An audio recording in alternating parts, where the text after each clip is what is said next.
Hello students, चलिए शुरू करते हैं एसएसटी यानी कि एसएसटी का पार्ट हिस्ट्री इतिहास। ठीक है, इतिहास शुरू करते हैं। इस तरह से आपका केमिस्ट्री का और हिंदी का 2 वीडियो आ चुका है। इतिहास शुरू करेंगे और केमिस्ट्री और हिंदी का आ चुका है आपका। आज हिस्ट्री का वीडियो है और फिजिक्स का भी आ चुका है। आप जाकर प्लेलिस्ट चेक करें, अगर आप नए हैं तो सब्सक्राइब कर लेना। क्वेश्चन नंबर 1 से आज हिस्ट्री है, इतिहास है, जिसमें कौन सा चैप्टर है? यूरोप में राष्ट्रवाद। इसका पहला क्वेश्चन, इटली तथा जर्मनी वर्तमान में किस महादेश के अंतर्गत आते हैं? ऑप्शन इसका कौन सा जाएगा? सी, यूरोप। कौन सा हो जाएगा सही? यूरोप। सबसे पहले आपको क्या करना है, चारों ऑप्शन को देख करके सोच लेना है, वीडियो को पॉज कर लेना है, रोक लेना है, सही कौन होगा सोच लेना है, और जब मैं इसको टिक करूँ तो आपको मिला लेना है। नहीं अगर मिल रहा है तो आप उसको याद कर लेना। नेक्स्ट में चलते हैं। फ्रांस में की शासन वंश की पुनः स्थापना वियना कांग्रेस द्वारा की गई थी? तो ये हो जाएगा बुर्बो वंश का, यानी कि दूसरा का सी। तीसरा चलते हैं। मेजनी का संबंध किस संगठन से था? तीसरा का हो जाएगा बी, कार्बोनरी। किससे था? कार्बोनरी। पेंसिल का हल्का साइज छोटा कर लेते हैं। हाँ, नेक्स्ट क्वेश्चन, फोर्थ में क्या है? इटली एवं जर्मनी के एकीकरण के विरुद्ध निम्न में कौन था? तो चौथा का आपका हो जाएगा सी, ऑस्ट्रिया था। पांचवा में क्या है? काउंट काबूर को विक्टर इमैनुअल ने किस पद पर नियुक्त किया? तो प्रधानमंत्री। पांचवा आपका हो जाएगा सी। छठा, गरिबाल्डी पेशे से क्या था? तो ये नाविक था। छठा का आपका डी हो जाएगा, और छोटा करना पड़ेगा साइज। हाँ। सातवां क्या है? जर्मन राइन राज का निर्माण किसने किया था? तो आपका सातवां कौन हो जाएगा? सोचिए पहले।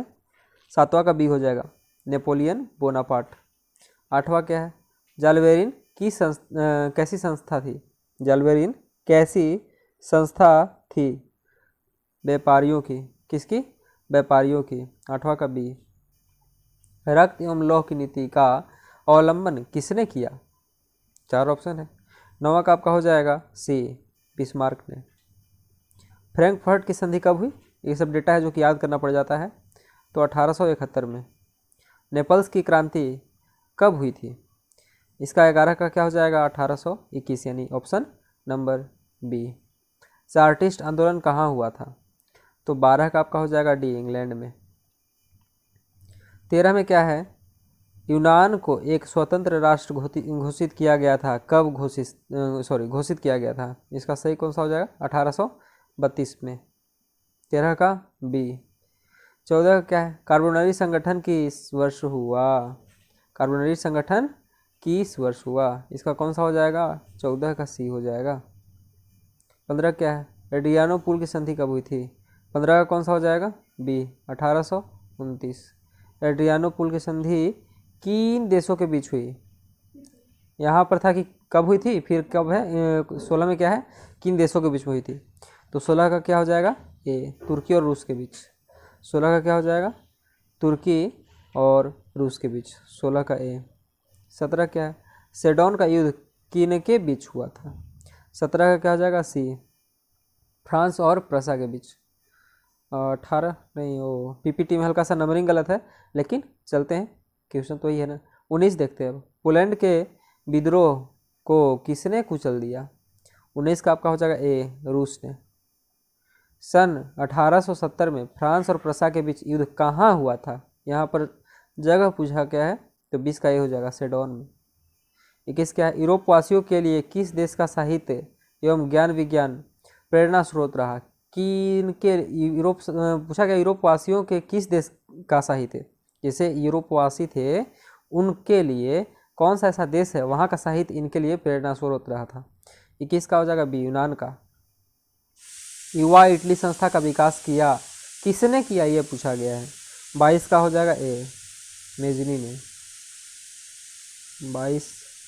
23 में बिस्मार्क निम्न में क्या था? बिस्मार्क निम्न में से क्या था? आखिर इसका माने कि कवि था, नाटककार था, माने कि किस क्षेत्र में था, ये पूछा गया है। तो 23 का हो जाएगा डी, कूटनीतिज्ञ था। 24 पूछा गया है, सार्डिनिया पिडमाउंट का शासक कौन था? तो 24 का आपका हो जाएगा सी, विक्टर इमैनुअल। 25 पूछा गया है, यूनानी स्वतंत्रता आंदोलन के दौरान कौन ब्रिटिश कवि शहीद हो गए। यानी कि यूनानी स्वतंत्रता आंदोलन चल रहा था, उस समय कोई एक कवि थे जो कि ब्रिटिश के थे, वो शहीद हुए। कौन थे वो? यानी 25 का क्या हो जाएगा? ए, लॉर्ड बायरन। जालवेराइन की स्थापना किस राज्य ने की? यहाँ पर किनके द्वारा, यानी कि किस राज्य के द्वारा किया गया, ये पूछा गया। आपका 26 का हो जाएगा ए, प्रसा के द्वारा। 27 है, हंगरी की भाषा क्या थी? हंगरी की भाषा क्या थी? तो 27 का आपका बी हो जाएगा, मैग्यार। फिर से मैं कहता हूँ प्लीज़ सब्सक्राइब कर लेना, क्योंकि ऐसा वीडियो लगातार आपके बीच में आता रहेगा, जो कि इंपॉर्टेंट वही आता रहेगा, नोटिफिकेशन भी आता रहेगा। आपका अंत तक साथ देंगे 2023 का, जब तक आपका एग्ज़ाम नहीं हो जाता है तब तक, यानी 2023 तक हम साथ देंगे। और इस तरह से आपके कोई भी हैं उनको भी आप सजेस्ट कर सकते हैं, दोस्त हैं तो कोई को भी आप सजेस्ट कर सकते हैं। इंपॉर्टेंट क्वेश्चन ही आ रहा है इसमें, मैं आज ज़्यादा नहीं 52 क्वेश्चन लेकर आया हूँ। चलते हैं आगे चलते हैं 27-28 की ओर। यूनान के स्वतंत्रता संग्राम में किसकी पराजय हुई थी? जैसे कि कौन हार चुका था यूनान में जब स्वतंत्रता संग्राम हुआ? तो 28 का आपका क्या हो जाएगा? बी हो जाएगा, तुर्की की। मौर्यन किस देश के राष्ट्रवाद की प्रतीक थी? 29 का क्या हो जाएगा? ये फ्रांस की। किसकी? फ्रांस। ये सब याद करने वाला एसएसटी याद करना ही पड़ेगा इसको, तो पहले आप याद कर लें बुक से, उसके बाद इससे मिलाएं, ताकि आपका रिवीजन टाइप हो जाए। अगर याद अभी भी नहीं किए हैं तो इसको 2 बार 3 बार देख लें, बल्कि स्पीड बढ़ा के देखें, लेकिन देख लें। 30 में चलते हैं। यूरोपीय सभ्यता का पालना किसे कहा जाता था? तो 30 का आपका क्या हो जाएगा? डी, यूनान को। किसको? यूनान को। एक्ट ऑफ यूनियन किस वर्ष पारित हुआ? तो 31 का हो जाएगा 1688 में। 1789 की फ्रांसीसी क्रांति के समय वहाँ किस राजवंश का शासन था? तो 32 का क्या हो जाएगा? सी, बुर्बो का। नेपोलियन संहिता किस वर्ष लागू की गई? तो 33 का क्या हो जाएगा आपका? डी, 1804 में। क्या हो जाएगा? 1804 में।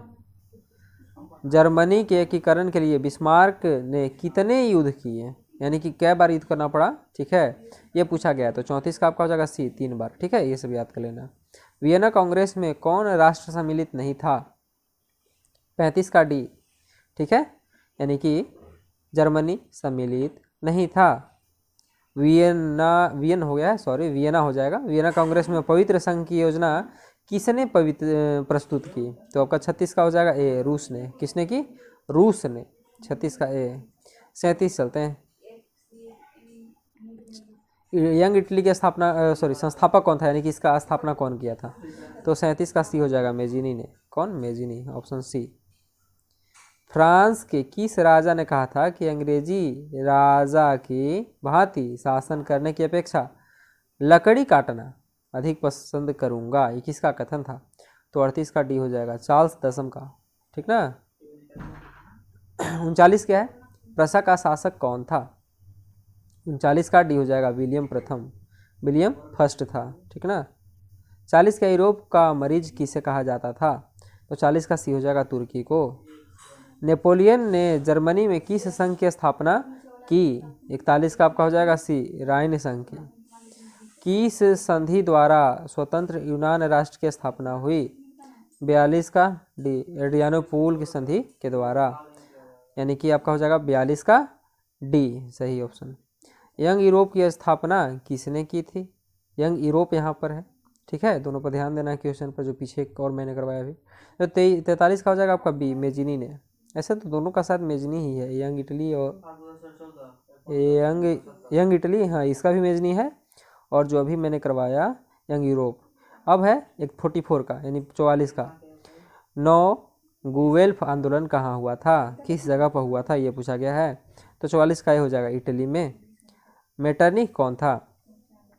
तो 45 का आपका हो जाएगा ये, ऑस्ट्रिया का चांसलर। कौन था?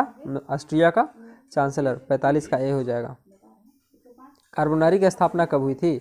46 का ये हो जाएगा। शायद एक बार और ये क्वेश्चन आ गया, 1810 में होगा। 1830 की क्रांति के बाद फ्रांस में किस प्रकार का शासन स्थापित हुआ? 47 का आपका हो जाएगा ए, निरंकुश राजतंत्र। लाल कुर्ती नामक संस्था का गठन किसने किया था?